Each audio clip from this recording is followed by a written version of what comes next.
Good morning mga amigo. Panibagong araw, panibagong vlog, panibagong lugar naman yung ating pupuntahan ngayong araw mga amigo. So today ngayong araw mga amigo ay tayo ay pupunta sa bayan ng San Agustin, pero tayo ngayon mga amigo ay dadaan sa Dutch Bukid at sa Villa Corta. So ito po yung shortcut papuntang San Agustin at titingnan natin kung ilang oras bago makarating ng San Agustin. So sa kasalukuyan mga amigo, andito tayo sa bayan ng Odyungan, at kung ikaw ay dadaan mismo sa highway Villa Calatrava papuntang San Agustin ay aabutin ka ng 2 oras mahigit. So ngayon ay doon tayo dadaan sa shortcut sa bundok kung saan mala Baguio City sa ganda. So titingnan natin mga amigo kung ilan ba o kaano kabilis makarating ng San Agustin. At bago ang lahat mga amigo, kung ikaw ay ngayon lang nakabisita sa aking YouTube channel, please like, comment, and subscribe. I-share mo na rin and hit the bell icon para lagi kang updated sa ating mga video mga amigo. Ang ngayong vlog po natin mga amigo ay ang ating gamit ngayon ay ang Suzuki 4 wheels at hindi tayo nakamotor, at kasama natin si Kuya Eliezer at si Ate May at yung ating pang ibang mga kasama dito para sa ating church visitation. So magbibisit po tayo ngayon mga amigo sa Binungaan, San Agustin, Romblon. So at tayo ay umalis ng 7:30 dito sa bayan ng Odyungan, at ngayon ay kasalukuyang andito tayo sa Barangay Dapawan mga amigo. So enjoy watching mga amigo, at update ko lang kayo sa ating mga dadaanan. Let's go!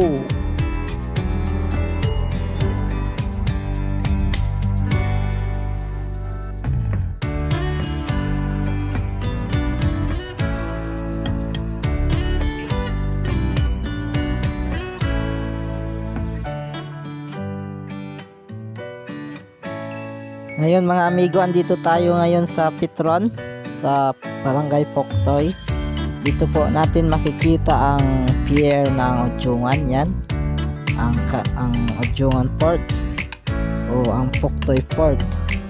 Diyan po bumababa ang mga barko galing Batangas, Mindoro at Aklan mga amigo. So papasok na po tayo sa Barangay Batiano mga amigo, at napakaganda yung ating panahon ngayon amigo, kasi kahapon Biyernes ay maulan.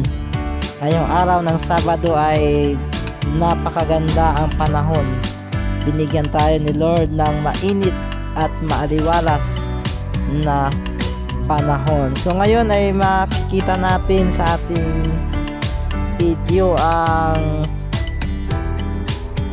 elementary school mga amigo dito sa Batiano. So dito pa rin yan sa bayan ng Odyungan.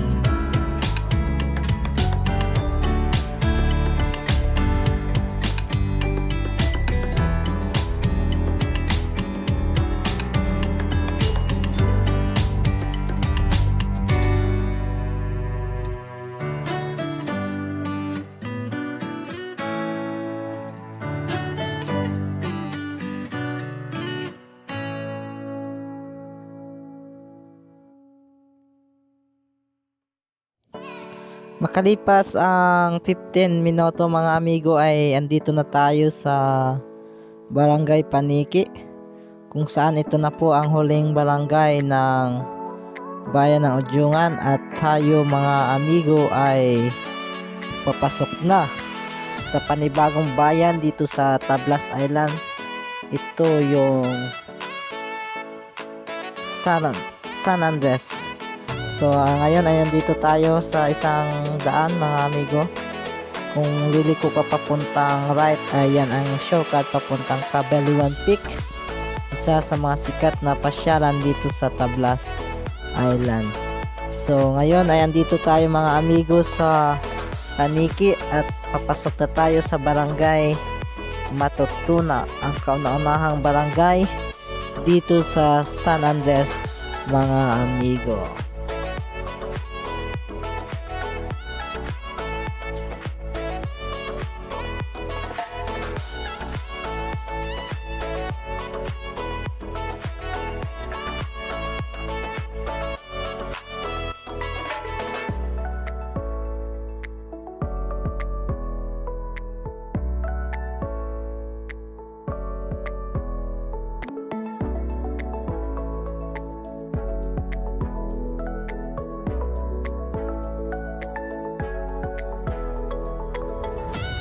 So here we go mga amigo, paakyat na tayo sa Binuog Road. Isa sa mga magandang pasyalan at dinalayo ng mga bikers mga amigo kasi napakataas at malamig ang simoy ng hangin. Presko ito ang tinatawag nilang ala Baguio City ng Romblon. So kung yung nakikita mga amigo, napakataas at pagdating nga dito mga amigo ay medyo makulimlim ang panahon, no?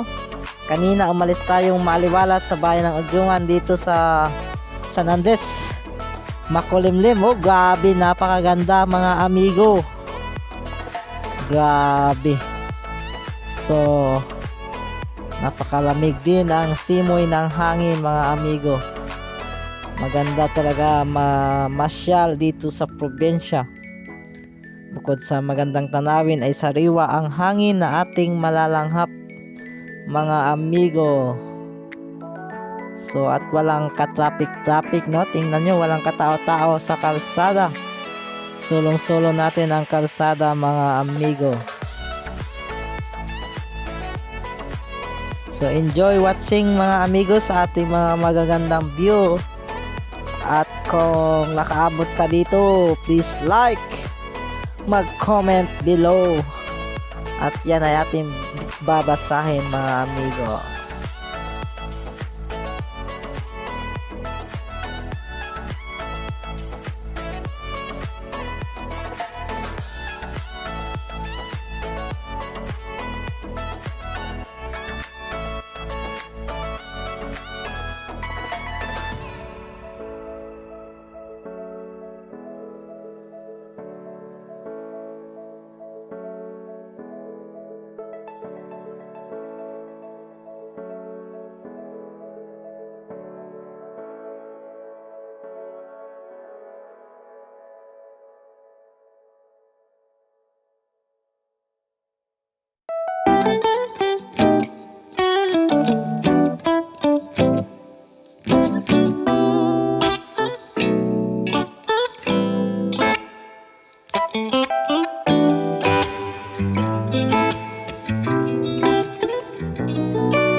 So, ayun mga amigo, at andito na tayo sa Binungaan, no? Nakarating na tayo dito sa San Agustin mga amigo. So, halos mahigit isang oras. So, yung sa left na daanan ay papunta yan sa mismong bayan. At tayo mga amigo ay ikot dito sa bandang right.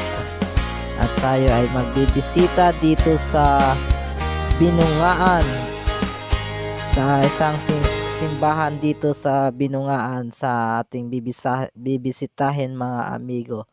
So, salamat sa inyong panonood mga amigo, at ating nakita sa video ito na mas mabilis dumaan dito sa shortcut kaysa sa highway mga amigo. So, nakatipid tayo ng isang oras at na maganda pa yung ating view. At siguraduhin lang na maayos yung ating mga preno na ating mga sasakyan, sapagkat maraming pasulong at pababa ang mga dadaanan. Pero so far napakaganda ang experience mga amigo. Thank you for watching. See you in the next video.